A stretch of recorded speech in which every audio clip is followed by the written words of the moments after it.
Nii, Arnold Oksmaa küsitleb Kasatšok Jürit ja mis küsimus on? Tere, siis Arnold siin ja minu hea sõbraga meelelahutusartist Kasatšoki Jüri, kes on tuntud eelkõige Eesti otsib superstaari saadetest.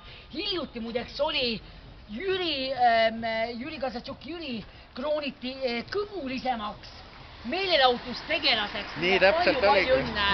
Tervitame Viller Kohvi 55. juubelil Kasatšoki Jüriga. Aga sul on võimalus küsida üks küsimus ta käest? Mina küsin Kasatšoki Jüri kohta, et millal on sinu sünnipäev või mis toimub? Minu sünnipäev on nüüd huvitaval kuupäeval, mul on 20. augustil ehk siis taasiseseisvumispäeval. Eli lõvi! Eesti Vabariik iseseisvub, minul on juubel. Lõvi! 2 lõvi! Ja 2. Pole ime, et me saame hästi hakkama. Ja Arnoldi sünnipäev tuleb ju ka nüüd. Ja mul on 17. august, nii mõlemad oleme lõvid ja oleme tõelised tegijad. Kasatšoki kirjutades sina ja nei, hai, oi!